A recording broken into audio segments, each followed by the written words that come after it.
Hello बच्चों, स्वागत है आपका विस्फोट लर्निंग एकेडमी के इस नए वीडियो में। तो बच्चों, आज के इस वीडियो में हम आपकी कक्षा 10वीं विज्ञान जो छत्तीसगढ़ पैटर्न पर आधारित है उसके अध्याय 11 की शुरुआत आज के इस वीडियो में करने वाले हैं। वीडियो एकदम सहज, सरल और आसान भाषा में विथ कंसेप्ट विथ लॉजिक आपको संपूर्ण टॉपिक समझाए जाएंगे। तो आइए बिना देर के वीडियो को शुरू।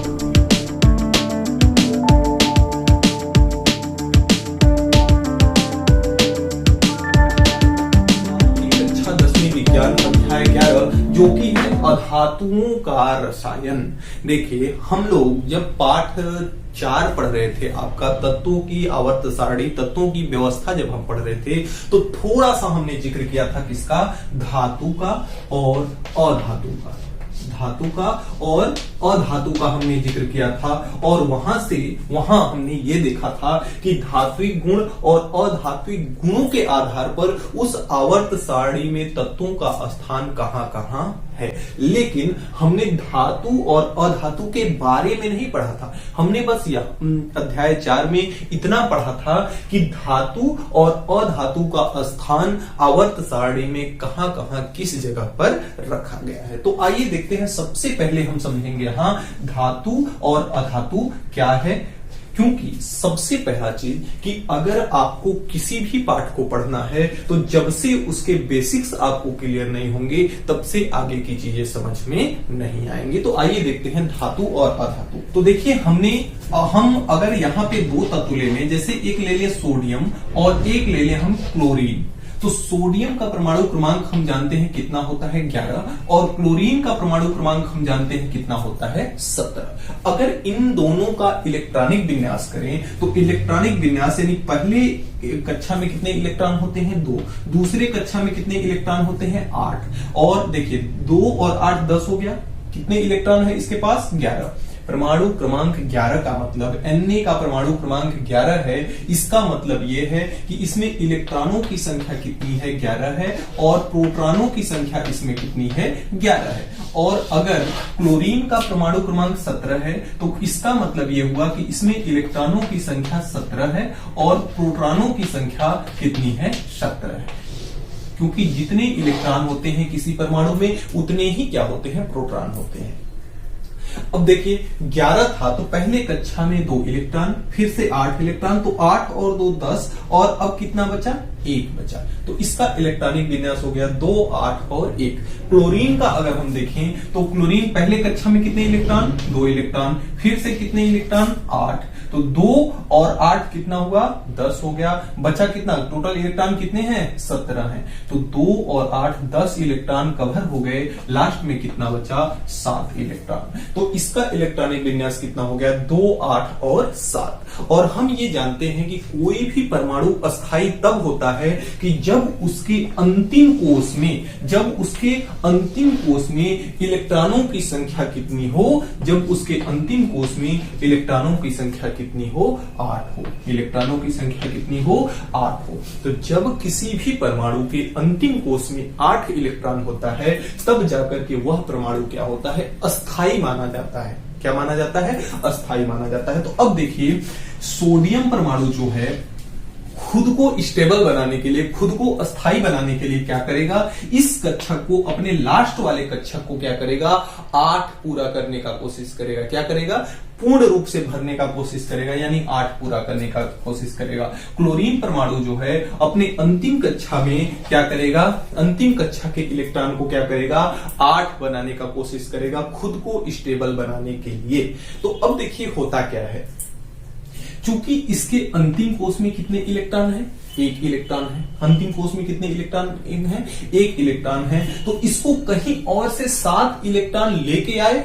2 कंडीशन है इसके पास कि या तो कहीं से यह 7 इलेक्ट्रॉन लेकर के आए, या तो फिर क्या करे कि इस इलेक्ट्रॉन को हटा दे।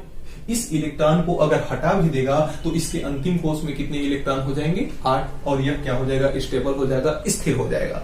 तो इसमें देखिए, अगर यह कहीं से 7 इलेक्ट्रॉन बाय द वे लेके आता है तो देखिए इलेक्ट्रॉनों को संभालने का काम कौन करता है? जैसे यहां पे अगर सोडियम का नाभिक है, सोडियम का क्या है, नाभिक है।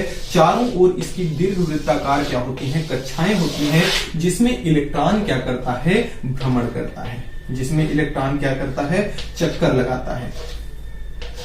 तो अगर मान लेते हैं कि ये सोडियम का परमाणु है, इसके पास देखिए इलेक्ट्रॉन अगर चक्कर लगाता है इसके नाभिक के चारों ओर, तो क्यों चक्कर लगाता है?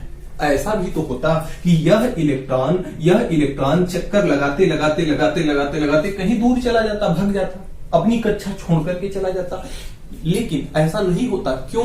क्योंकि देखिए इस नाभिक में एक बल है, इस नाभिक में एक बल है जो कि इन इलेक्ट्रॉनों को पकड़ के रखा है, इन इलेक्ट्रॉनों को पकड़ के रखा है। और वह इलेक्ट्रॉन उसी नाभिक की बल के, इसी नाभिक बल के, इस नाभिक के अंदर जो बल है, उसी बल के प्रभाव में ही ये चारों ओर क्या कर रहे हैं, गति कर रहे हैं, चारों ओर क्या कर रहे हैं, चक्कर लगा रहे हैं।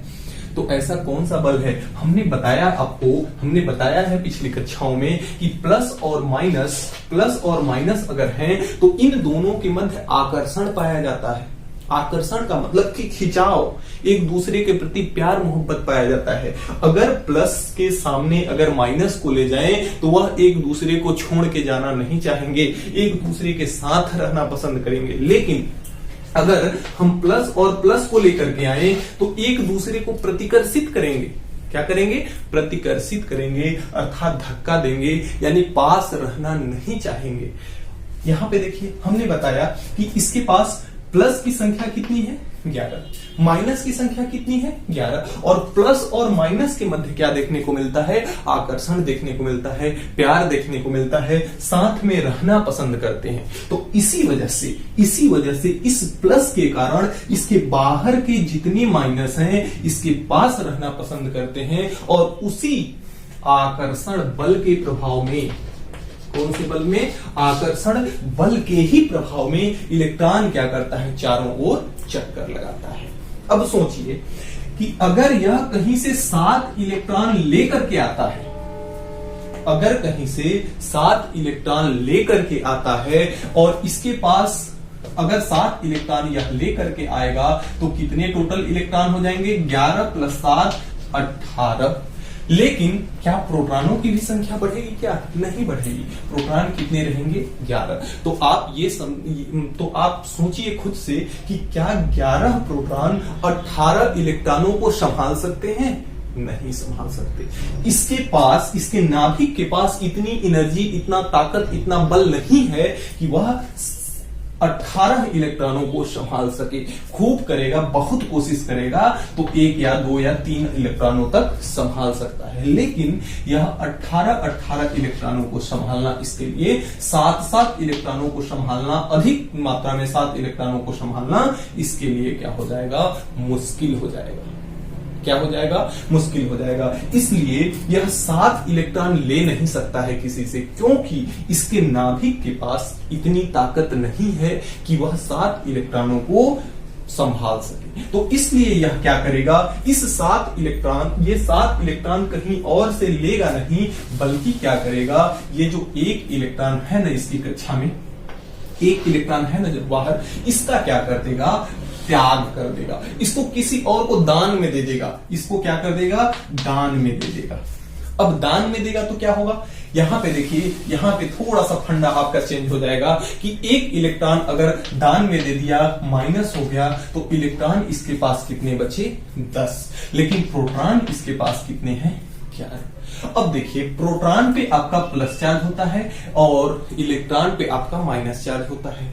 अब देखिए इसके पास एक प्लस ज्यादा है, एक प्लस क्या है, ज्यादा है, क्योंकि इसने क्या किया है, दान किया है। इसने क्या किया है, दान किया है। तो इसलिए Na को हम जब भी लिखेंगे तो इसके पास एक प्लस हमेशा ज्यादा होता है, इसलिए इस पे क्या लिखा जाएगा, Na+ लिखा जाएगा। क्या लिखा जाएगा, Na+ लिखा जाएगा। तो हम यहां बात कर रहे थे किसकी, धातु की। तो यहां पे यह Na क्या कहलाएगा, धातु कहलाएगा। अब अगर हम धातु को परिभाषित करें, तो Na क्या किया, Na यहां पर सोडियम ने यहां पर क्या किया, सोडियम ने एक इलेक्ट्रॉन का दान किया। एक इलेक्ट्रॉन का क्या किया, दान किया, जिसकी वजह से इस पर कौन सा चार्ज आया, प्लस चार्ज आया। तो एक या एक से अधिक इलेक्ट्रॉन ऐसे तत्व, Na क्या है, तत्व है, इसने क्या कर रहा है, दान कर रहा है। दान करने के बाद क्या आ रहा है, प्लस आ रहा है। तो इसकी परिभाषा आइए बनाते हैं धातुओं की, कि कोई भी तत्व, यदि कोई तत्व एक या एक से अधिक, भी एक से अधिक इलेक्ट्रॉनों का भी दान कर सकता है ना, तो एक या एक से अधिक इलेक्ट्रॉनों का दान कर या त्याग कर धन आयन बनाने की जो प्रवृत्ति रखते हैं वे क्या कहलाते हैं, धातु कहलाते हैं। ऐसे तत्व जो एक या एक से अधिक इलेक्ट्रॉनों का दान कर, एक या एक से अधिक इलेक्ट्रॉनों का त्याग कर धन आयन बनाने की प्रवृत्ति रखते हैं वे क्या कहलाते हैं, धातु कहलाते हैं। सिंपल सी परिभाषा है, रटने की कोई जरूरत नहीं है। अगर समझ में आ गई आपको तो आप 1 मिनट का समय निकाल करके कमेंट बॉक्स में जरूर लिखेंगे। और मैं दावा करता हूं कि अगर आपने इस पूरे फंडे को, अगर यहां से इस पूरे फंडे को समझे हैं तो धातु की परिभाषा आपको ना तो जिंदगी में कभी याद करनी पड़ेगी और ना ही कभी भूल पाएंगे। तो इस तरह से हम धातु को परिभाषित कर सकते हैं। अब आइए देखते हैं अधातु को। इसके पास क्या होगा ऐसा, क्लोरीन के पास क्या होगा। क्लोरीन के अंतिम कोश में कितने इलेक्ट्रॉन हैं, 7 इलेक्ट्रॉन हैं। तो इसके पास भी 2 कंडीशन बनता है। कैसा कंडीशन, इसके पास 2 कंडीशन ये बनता है कि या तो इस पूरी कक्षा को हटा देगा तो इसके अंतिम कोश में कितने इलेक्ट्रॉन हो जाएंगे, 8 इलेक्ट्रॉन, या तो कहीं और से 1 इलेक्ट्रॉन और ला ले तो इसके पास 7 और 1 कितना हो जाएगा, 8 इलेक्ट्रॉन। तो अब देखिए क्लोरीन करेगा क्या, क्लोरीन करेगा क्या। मान लेते हैं कि ये क्लोरीन का परमाणु नाभिक है जिसमें कितने प्रोटॉन हैं, 17 प्रोटॉन हैं, और ये उसके बाहर की कक्षाएं हैं, ये उसके बाहर की कक्षाएं हैं जिसमें इलेक्ट्रॉन क्या करता है, चक्कर लगाता है। इलेक्ट्रॉन क्या करता है, चक्कर लगाता है। तो अब इसमें देखिए क्या है कि यह करेगा क्या, क्लोरीन करेगा क्या, 7 इलेक्ट्रॉनों का त्याग करेगा या 1 इलेक्ट्रॉन को लेगा। अब देखिए इलेक्ट्रॉन को जब त्यागना होता है, इलेक्ट्रॉन को जब त्यागना होता है तो इसको हम क्या करते हैं, एनर्जी देते हैं, इसको हम क्या करते हैं, उष्मा देते हैं, ताप देते हैं। जब इसको हम उष्मा देंगे, एनर्जी देंगे तो इसके अंदर से इलेक्ट्रॉन उत्सर्जित होंगे और इलेक्ट्रॉनों का क्या करेगा, त्याग करेगा। तो इसके अंतिम कोश में इलेक्ट्रॉन कितने हैं, 7 इलेक्ट्रॉन है। मान लेते हैं कि अगर हमने क्लोरीन परमाणु को उष्मा दिया, ऊर्जा दिया और इसने 1 इलेक्ट्रॉन का त्याग किया, 1 इलेक्ट्रॉन का अगर त्याग करेगा तो इसमें देखिए प्रोटॉन कितने हैं, इसमें प्रोटॉन कितने हैं, 17, प्रोटॉन कितने हैं, 17, और इलेक्ट्रॉन कितने हैं, 17। तो अगर इसको उष्मा दिया जाएगा, 1 इलेक्ट्रॉन त्याग कर दिया, और उष्मा दिया, 1 इलेक्ट्रॉन और त्याग कर दिया, और ज्यादा उष्मा दिया, 1 इलेक्ट्रॉन और त्याग दिया, यानी 3 इलेक्ट्रॉन इन्होंने उष्मा का मान जैसे जैसे हमने बढ़ाते गए तैसे तैसे ये इलेक्ट्रॉनों का क्या किया, त्याग किया, 3 इलेक्ट्रॉनों को त्याग दिया। अब इसके पास इलेक्ट्रॉन कितने बचे, 14 इलेक्ट्रॉन कितने बचे, 14, और 17 कितने, प्रोटॉन क्या है, 17 है। प्रोटॉन का त्याग नहीं किया ना, इलेक्ट्रॉन का त्याग किया। तो प्रोटॉनों की संख्या 17 है और 3 इलेक्ट्रॉन त्यागने के बाद इलेक्ट्रॉनों की संख्या कितनी हो गई, 14। तो अब इसके अंदर क्या होगा कि देखिए प्लस और माइनस के मध्य क्या होता है, आकर्षण होता है, खिंचाव होता है। अब यह क्या करेगा, जो परमाणु नाभिक 17 इलेक्ट्रॉनों को संभाल के रखा था, 17 इलेक्ट्रॉनों के मध्य जबरदस्त आकर्षण बल के माध्यम से इन इलेक्ट्रॉनों को घुमा रहा था, अब उसका आकर्षण बल कितने पे हो गया, 14 पे। तो अगर मान लेते हैं कि आपने अगर 2 व्यक्तियों को अपने हाथ से पकड़े हैं, 2 व्यक्तियों को अपने हाथ से अगर आप पकड़े हैं तो आप उतनी मजबूती से नहीं पकड़ पाएंगे जितना कि आप 1 व्यक्ति को पकड़ेंगे। अगर दो व्यक्ति को आप अपने दोनों हाथ से पकड़े हैं तो उतना बल आप नहीं लगा पाएंगे, लेकिन अगर एक को छोड़ करके दूसरे को पकड़ लें तो उसके लिए छुड़ाना मुश्किल हो जाएगा। अगर आप दो व्यक्तियों को अपने हाथों से पकड़े हैं तो दोनों व्यक्ति आराम से छुड़ा सकते हैं, लेकिन अगर वही एक व्यक्ति को छोड़ करके आप पूरा बल अपना एक ही व्यक्ति पे लगा दें तो उसके लिए छुड़ाना शायद मुश्किल हो जाए। ठीक उसी प्रकार से होता है कि जो 17 प्रोटॉन मिलकर के 17 इलेक्ट्रॉनों को पकड़े थे, अब यही 17 प्रोटॉन मिलकर के 14 इलेक्ट्रॉनों को कस के पकड़ लिए।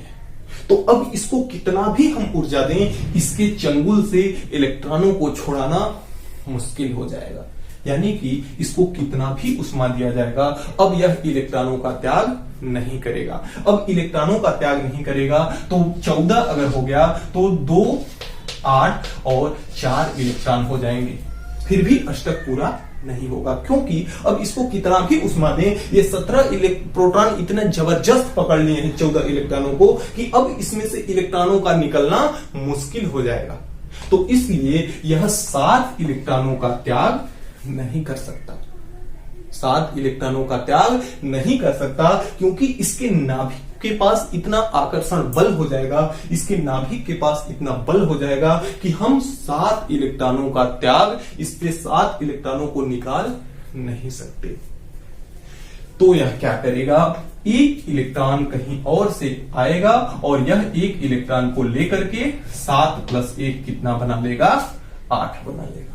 और 8 जैसे ही पूरा हुआ क्लोरीन क्या हो जाएगा, स्टेबल हो जाएगा, स्थिर हो जाएगा।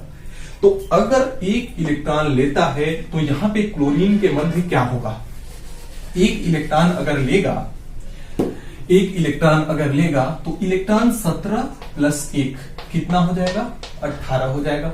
17 + 1 कितना हो जाएगा, 18 हो जाएगा, लेकिन प्रोटॉन तो रहेगा कितना, 17। अब माइनस की संख्या इसके पास, माइनस की संख्या 18 है और प्लस की संख्या 17 है। संख्या किसकी ज्यादा है, माइनस की संख्या ज्यादा है, तो इसलिए क्लोरीन को जब भी लिखा जाएगा इस पर एक माइनस लगा दिया जाएगा, क्योंकि यह एक इलेक्ट्रॉन ऋणी है, कहीं से एक इलेक्ट्रॉन लेकर के अपना अष्टक पूरा किया है। इसका मतलब क्या हुआ, ऋण का मतलब क्या हुआ, ऋण का मतलब कर्जा, यानी एक इलेक्ट्रॉन का यह कर्जदार है, एक इलेक्ट्रॉन का क्या है, कर्जदार है, और यह कर्जा लेकर के अपना अष्टक पूरा किया है और खुद को स्टेबल बनाया है, यानी कि यह क्या किया है, लोन लिया है। ठीक, अब देखिए इसको हम क्या कहेंगे, अधातु, इसको हम क्या कहेंगे, अधातु कहेंगे। अब अधातु कैसे हुआ, क्लोरीन ने क्या किया, क्लोरीन ने एक इलेक्ट्रॉनों को क्या किया, ग्रहण किया, इलेक्ट्रॉन का क्या किया, इलेक्ट्रॉन ग्रहण किया। इलेक्ट्रॉन जब ग्रहण किया तो इस पर कैसा आवेश आया, ऋणावेश आया। इलेक्ट्रॉन जब ग्रहण किया तो कैसा आवेश आया, ऋणावेश आया। अब हम परिभाषित करते हैं अधातु को, क्लोरीन क्या है, तत्व है। तो कोई भी तत्व एक या एक से अधिक इलेक्ट्रॉनों को ग्रहण कर, कोई भी तत्व एक या एक से अधिक इलेक्ट्रॉनों को ग्रहण कर ऋणायन बनाने की जो प्रवृत्ति रखते हैं वे क्या कहलाते हैं, अधातु कहलाते हैं। कोई भी तत्व एक या एक से अधिक इलेक्ट्रॉन ग्रहण कर ऋणायन बनाने की प्रवृत्ति रखते हैं वे क्या कहलाते हैं, अधातु कहलाते हैं। तो ये तो हमारी हुई धातु एवं अधातु की परिभाषाएं।